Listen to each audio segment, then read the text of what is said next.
mga citizens na dito, nagsispend ng time, hindi po para bastusin lang ng mga nag-aangkin ng Hague.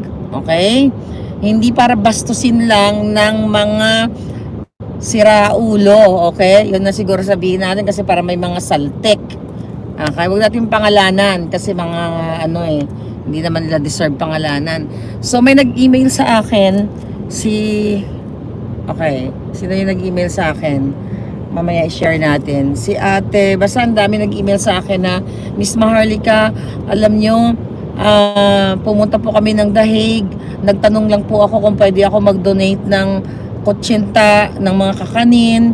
Tapos sinabihan ako ni Chipmunk na, tanga ka ba? Bawal ang donation dito. O kung ayaw mo, hindi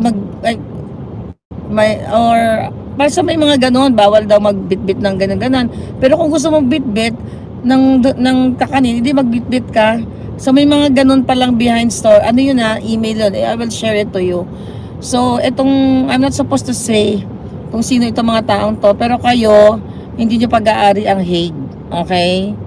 Ikaw, sige, pangalanan ko na. Total, I'm very, ngayon, I'm very up para pag-usapan ito.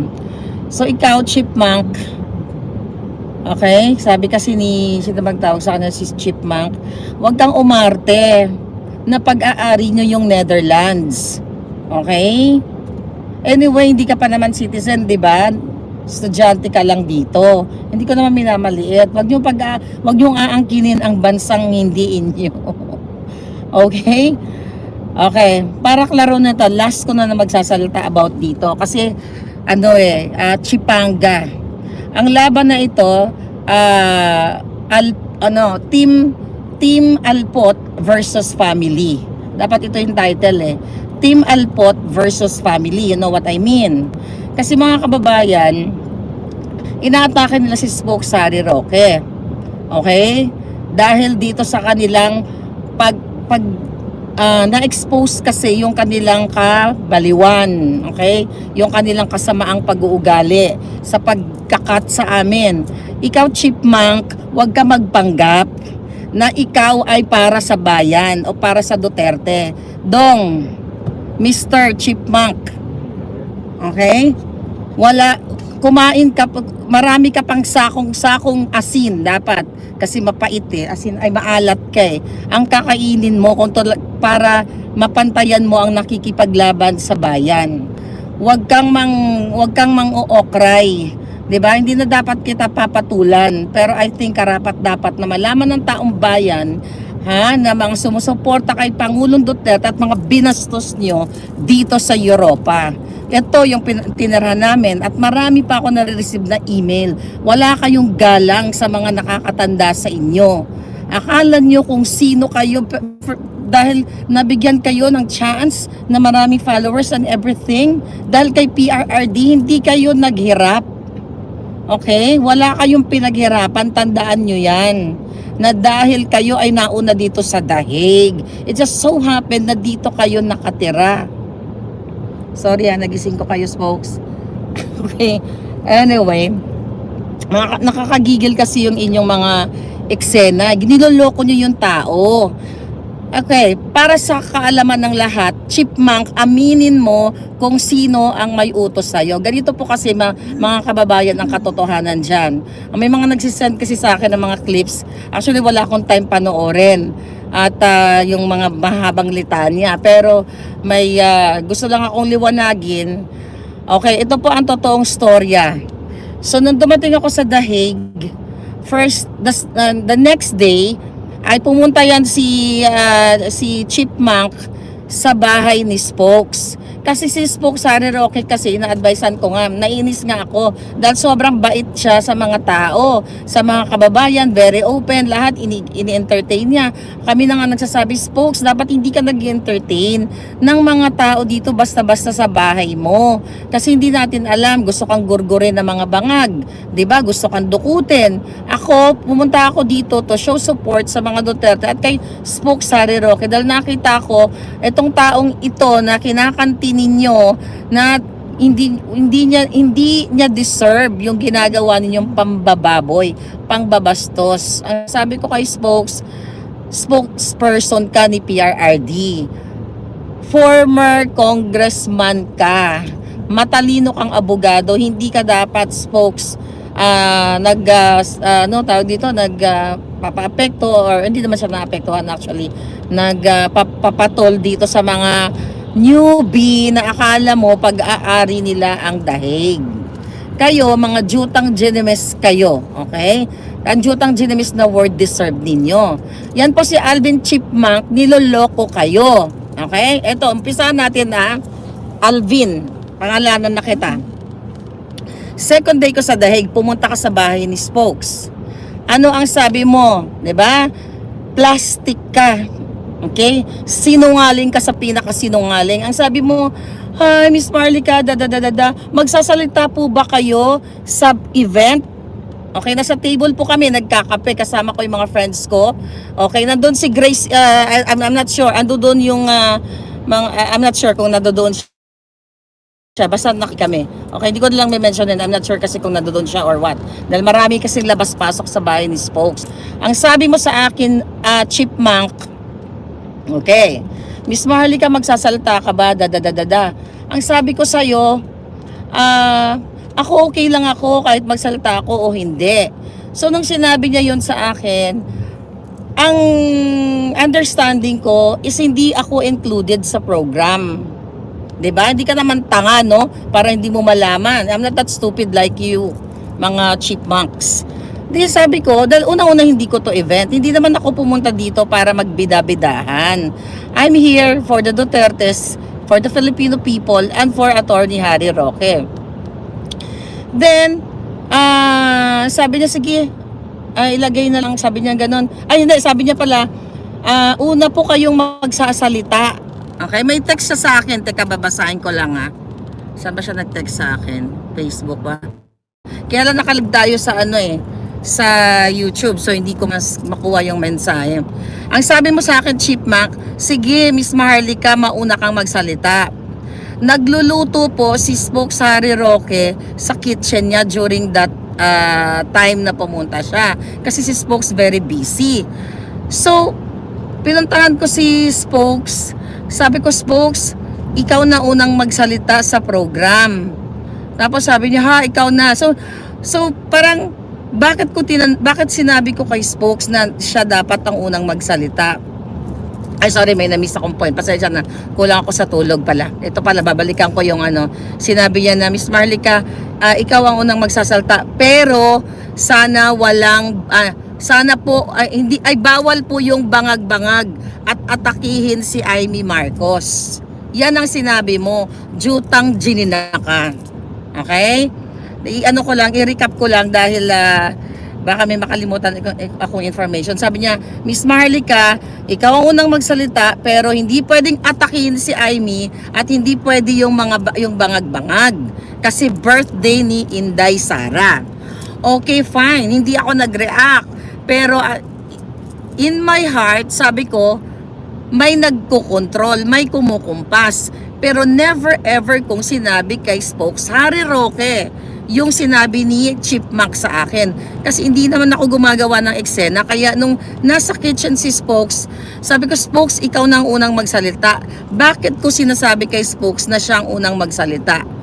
Kasi pakikinggan ko yung speech ni Spokes na kung siya ay maglitanya ng bangag-bangag or against sa mga bangag, I will follow. 'Di ba? Aba, magsasalita din ako. Bakit si Spokes nagsasalita? Yun po yung totoong kwento. O, eto na. Then, I think kinabukasan na ba yung event ni birthday ni Inday? 'Di ba kinabukasan na? So, nag-event na. Eto na nga.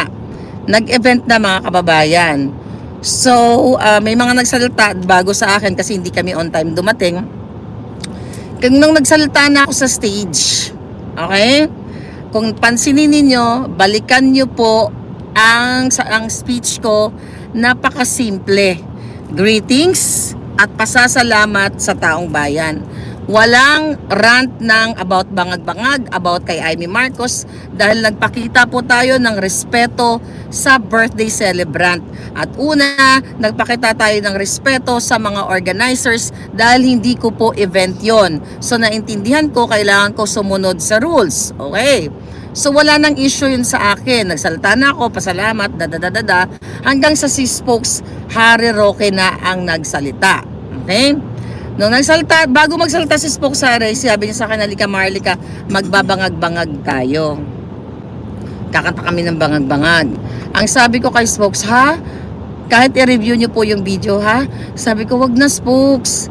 Pero hindi alam ni Spokes Roque na sinabihan ako ni Chipmunk na hindi pwedeng kalabanin ang mga Marcos at hindi pwedeng magbangag-bangag.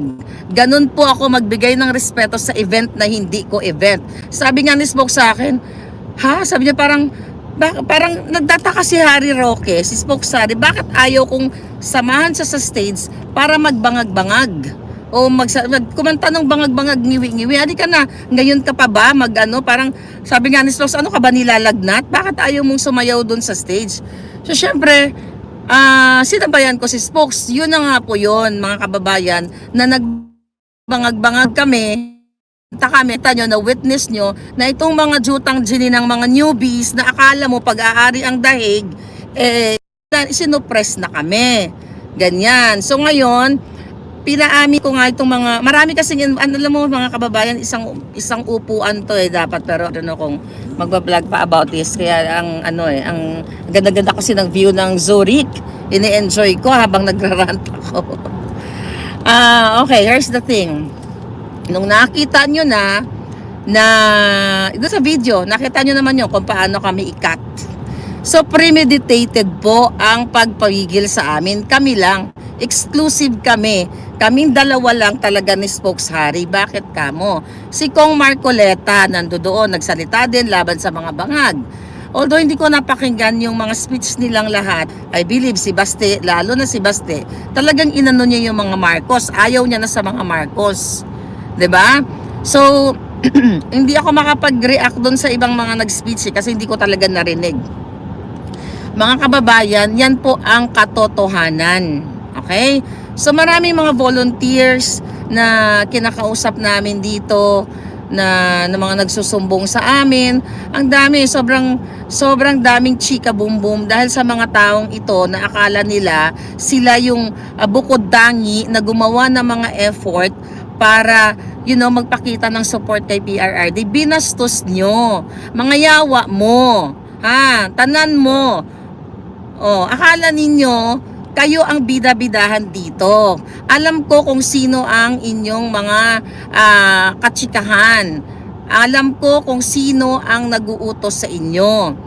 'Di ba? Kaya nga tinatanong ko, hindi ko kayo inaakusahan na binayaran kayo, nagtatanong ako, dahil ba sa 3 lechon o sino ang bumili ng lechon, nabigyan ba kayo ng tip ni Amy Marcos o kung sino pa man? Yun lang ang tanong ko, hindi ko sinabing nakatanggap kayo. Tanungin nyo, nakatanggap ba kayo? Di kung hindi, let the people, 'di ba, decide kung maniniwala sila. Yan po, okay? Ano pa bang matatandaan ko sa mga eksena dun sa event na yon? So yan ang katotohanan. Huwag po kayong magpapaniwala sa mga kasinungalingan, pa victim effect kayo. Chipmunk, ikaw Alvin Chipmunk, sinungaling ka. Then pumunta, ayun, nung nag-vlog pala ako, pumunta kami doon ni Spokes sa I will get gas, di ba? May coffee ba? Here's my card, darling. No. Hindi, okay yun. Ito na. Yun palang gas. Sige, no, we'll take care of it. Don't worry about it. Okay. Pahinging kape, pampataas ng amats. Please. So, anyway, ano pa ba? So, pumunta tayo Smoke sa Duterte Street, right? Yan. So, nung after na nung mga nag-vlog ako, I'm trying to recall yung mga nangyayari. Latte ako palangga, kung may available, Yes, please. I love sugar. So, ngayon, mga kababayan, bear with me, ang lamig sa Switzerland. Dali lang. Kunin ko lang yung salamin. Palangga, halika. Palangga, magkapi kayo. Okay, ngayon, mga kababayan, ikaw, Alvin Chipmunk, Nando doon, inaabangan natin. Sino ba darating noon? Basta may darating. Hindi ko lang si Inday pa. Basta, I cannot recall dahil sa sobrang wala akong tulog masyado. Pero tinatry ko i-recall yung mga pangyayari. Yun yung time na binabash ka. Di ba, Chipmunk? Binabash ka ng mga DDS supporters, ng mga supporters ng bayan all over the world. Anong ginawa mo? Hinila mo kami ni Harry Roque, Attorney Harry Roque at saka ako. Miss Marlica, parang ito yung konteksto. Once and for all, ano daw po kasi sinasabi, galit magkaaway tayo or something parang ganun. Magsayaw po tayo ng bangag-bangag. Sumabay ka sa amin ng bangag-bangag, di ba? In-approach ka ba namin na, oy, Chipmunk, sumabay ka sa amin. Magbangag-bangag tayo, ganito, ganyan. Pinilit ka ba namin? Jutang ginina? Oh, pinilit ka ba namin na kasi ang sinasabi mo, na hindi ko kasi napanood yung vlog, basta ito daw yung konteksto na hindi siya nag-agree sa ginagawa namin ni Spokes, yung aming bangag-bangag ngiwi-ngiwi. Jutang ginina, pinilit ka ba namin na sumayaw ka together? 'Di ba? Wala po kaming gano'n, nakita nyo sa live. In-approach mo ko. In-approach mo si Harry para ipakita sa mga DDS, sa mga supporter ng bayan na we're okay. Pwede na nga kitang pahiyain doon na plastic ka eh. Hindi ko nga sinabi sa mga kababayan, mga palangga, hindi ko sinabi sa inyo na before the event, sinabihan niya ako na hindi ako pwede magbangag-bangag at hindi ako pwede magsalita laban sa mga Marcos. Dahil sabi ko nga, I will respect sila kasi nag-organize noon. Pinahiya ba kita? Okay, tutodo na natin yung kwento. Okay, may mga witness tayo doon. Ang daming nagreklamo sa akin. Ako ayoko mag-epal-epal dito. Sa dami ng eksena ko sa buhay, ayoko mag-epal-epal, ayoko mag-organize ng event. So yun nga mga kababayan, nagbangag-bangag. Tapos sinasabi mo hindi mo gusto. Alam mo, kung hindi mo gusto ang isang bagay, hindi mo dapat ginawa. Hindi kita pinilit, hindi ka namin pinilit para sumayaw ka kasama namin. Pero ipinakita mo sa viewers mo, sa followers mo dahil takot ka ma-unfollow. Takot ka ma-unfollow ng followers ni Maharlika at ni Harry Roque. Kaya hinila mo kami, kunwari, sayaw-sayaw kang bangag-bangag for jutang gininang viewers. You are for views and for followers. So stop the BS na kasinungalingan. Kaya nga ang tanong ko sa'yo, Duterte ka ba or Marcos ka ba o Bisaya ka? Okay, dahil sa panahon ngayon, marami talagang traidor. Anong ginawa mo? Inaayos ko kayo. Nag-agree ka na makikipag-meet up ka sa ibang... Kasi prior to, nung pagdating ko dito palangga, nag-aaway-away na sila. Guys, hindi ko kilala yung mga organizers. Alam nyo, sa dami ng mga palangga na nag-approach sa akin, hindi ko po matatandaan lahat ng pangalan ninyo. So inayos namin. Pero bago ko pa ayusin sila na mag-meeting yung away-away nila, inayos na sila ni Spokes. Sabi ko, Spokes, kawawa naman. Sabi ko, nakikipaglaban tayo ng isa. Ano ba yung pinag-aawayan ng mga ito? Kasi wala akong idea sa away nila. Sabi ko, pwede ba once and for all ayusin natin to para to kay Pangulong Duterte? Alvin, napakasinungaling mo. Pumunta ka doon, nag-meeting tayo, nagkumpul-kumpul tayo. I hope may nakakita doon. 'Di ba? Pinipilit ko kayo, ay hindi na pala pinipilit. Pinakikiusapan ko kayo na mag-ayos kayo. Mag-meeting tayo, sabi ko, Spokes, baka pwede pang dalawang meeting, mag-mediate tayo kasi hindi po pwede nag-aaway ang mga ito. Anyway, pare-pareho lang naman tayong ng pinaglalaban. So ngayon, mga kababayan, may mga papangalanan natin yung mga palangga doon. Nandun sila Jessica, ando si Makabayan nandito. Tapos yung kasama namin, ito si Makabayan, hindi ko naman siya kalala, na-meet ko lang siya doon sa sa event at magandang loob, dinadrive marami siya mga dinadrive, okay, na mga personalities, hindi lang kami. So mga palangga, ito yung chika. Okay, Chipmunk, wag mong lolokohin. ang mga Duterte supporters at ang hindi ko lahat matanggap ang pambabastos nyo sa mga elderly, sa mga lalo na ang mga kababayan natin mga Bisaya dito sa The Hague. At itong mga palangga ko, whether they are anuman ang group nila, DDS, Maisog, kung anuman ang pangalan, they spend money, they spend their time, umaabsent sa trabaho para magpakita ng suporta kay Pangulong Duterte, hindi para sa inyo. Jutang Jenina, wag ninyong sabihin na dapat ay magpasalamat kami sa iyo. So nung meeting na po yun, nung dun sa, balik tayo dun sa Duterte Street, nag-uusap-usap kami. Ando doon ang SMNI. Nando doon ang dami doon. Yung iba, hindi ko naman kakilala eh.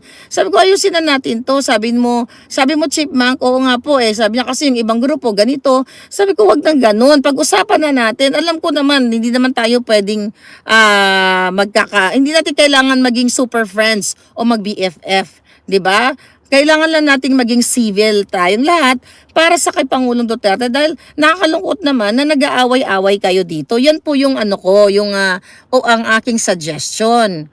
Ngayon, itong si Makabayan, nakalimutan ko na yung mga sinasabi nila. Ang dami kasi nagsasalita doon eh. Pero ito yung pinaka nagtatak. Kailangan ninyong malaman kung bakit kami nag-organize ng kalayaan para kay PRRD. Ano ang sabi mo, Chipmunk, kay dito sa kay ako, si Makabayan at saka kila Jessica at kung sino pa. Jessica lang natatandaan ko eh. Ang dami po kasi mga volunteers doon. Ano ang sabi ni Chipmunk? O di mag-organize kayo. Sabi niya, di mag-organize kayo. Sige, so parang kayo na lang mag-organize. So ang yabang mo. Kasi itong mga taong to, like itong mga nakakausap ko, hindi naman sila vloggers na matagal ng vloggers. Sila ay mga volunteers po na gusto lang nilang i-cover ang nangyayari diyan sa Netherlands, sa Daig. Tapos doon ko nakita ang pagiging bastos mo, Chipmunk. Ako kasi ayoko nakakakita ng aapi ng kapwa. Bastos ka. Pero binastos ba kita sa harap ng mga supporters, sa harap ng mga nagmamahal kay PRRD? Sabi ko hindi na mag-ayos tayo, pag-usapan natin to. Okay? 'Di ba nag-agree ka, Chipmunk, na magmi-meeting tayo? Nagluto pa nga si Spokes eh. Hindi kayo pumunta kasi mga duwag kayo. Ayaw nyo ng head-on na laban. Gusto nyo magkuda-kuda sa social media, magpaawa effect to get more viewers, to get more followers. Because your intention is not for fighting for the country. Kasi if your intention is for fighting for the country, buboljakin mo o hindi mo poprotektahan si Bangag Jr., ang pamilya niyang adiktos at kawatan. Okay? Ngayon, pinoprotektahan nyo ang mga Marcos. Sino ang nag-utos sa'yo para sabihan ako na Miss Maharlika, hindi pwedeng atakihin si Amy, hindi pwedeng magbangag-bangag video. Yan ang totoo. So ngayon, mga kababayan, kaya po kami nag-organize para sa June 14, nagtatalo pa nga kami ng ng date kasi hindi namin alam kung ano bang the best at yung location. Dahil na-witness ko kung paano bastusin ni Alvin Chipmunk yung mga kasama niya sa Dahig. Nung sinabihan niya, sige mag-organize kayo, bakit mo sinasabi yon sa mga taong nakaharap doon na hindi nyo feel? Kasi ang dating sa akin noon, na hindi nila kayang mag-organize. Kaya inutusan mo na sige mag-organize kayo. It's like saying mag-organize kayo kung kaya ninyo. Ano ang nangyari doon? Nung time na umalis kami ng Duterte Street, ano ang sabi ko kay Spokesari? Napakayabang naman ka ako ng Chipmunk na yon. Porket yung mga nandoon na mga volunteers walang kakayahan na mag-organize. Kaya sabi ko kay Spokes, mag-organize tayo na ipakita natin sa kanila na ipag-unite natin sila, buuhin natin sila. At kasama pa rin po itong si Chipmunk at yung mga kasamahan niya dito sa hindi lang to event namin kasi this is for PRRD. Inimbita din namin sila. Kasama sila dito sa organization pag-organize namin. At ano ang sabi ko, lahat po dito bida.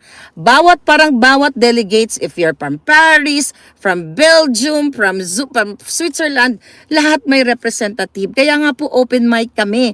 10 to 5 p.m. ang magiging schedule namin sa June 14, pero fina-finalize pa namin yung schedule. Do you think sa pagbakasyon ko dito, mag-organize ako para magbidabidahan ako? Hindi po ganun kadali mag-organize. Okay, we have to spend, yung group ko, we have to spend our own money kasi mag-organize kami. Ang intention ko sana, mga palangga, pagkatapos ng birthday ni Inday Sara, iikutin namin yung Europa. Yun po talaga ang plano ko. Iikot kami sa Europe, magdadrive kami, which is nangyayari na nga ngayon. Yun ang purpose ko, hindi para agawin ang street, yung Duterte Street na sinasabi ninyo. Wala po akong time pumunta araw-araw na mag-vlog katulad ninyo dyan. Na wala kayong ginagawa, na I don't know, if bakasyon nyo sa eskwelahan or whatever, hindi ko kayo aagawan na para mag-vlog. Ikaw, Alvin, nuknukan ka ng sinungaling. Sabihin mo sa taong bayan, sino ang nag-utos sa'yo na hindi ako pwedeng magsalita laban sa mga bangag. Pero nirespeto ko pa rin yung event ninyo. Sa lahat ng nakakakilala sa akin, mga kababayan, nakita nyo siguro na yung speech ko, hindi po Maharlika Way yun. Yung speech ko, nakita nyo ako sa maraming event. Pero nirespeto ko kasi I don't know kung sino nag-uutos and everything. At binerify namin sa Office of the Vice President, hindi po harap-harapan. Kinausap na ni Spokesari, siyempre nakausap niya nga si Inday, kinausap niya ibang staff. Hindi po ang Office of the Vice President ang nag-utos para wag magsalita ng bangag-bangag. Kung si Basti nga nagsalita Yun ang katotohanan, wag mong lolokohin dahil lang sa follower or viewers. Hindi kita aagawan ng trono sa Duterte Street. Lunukin mo yung kalsada na yan. Okay? Palangga, thank you. Ang dami nyo na naman biniling pagkain. Okay?